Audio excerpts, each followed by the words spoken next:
Парламентарното собрание на Советот на Европа на последната зимска сесија, одржана со физичко присуство, го усвои општиот извештај за следењето на врските на земите членки, при што во делот посветен на Северна Македонија, известувачот Микаел Астроб Јенсен нагласува дека евроинтегративните процеси на земјата се запрени поради Бугарија. Бугарија се спротивставува на употребата на македонскиот јазик во рамките на преговорите и има дивергентни ставови за нивната заедничка историја и покрај потпишувањето во 2017 година на договорот за добрососедски односи.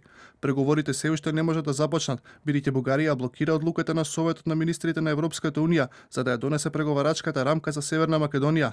Бугарскиот председател Румен Радев пак денеска се пожали дека Европската унија не ја разбрала бугарската позиција во спорот.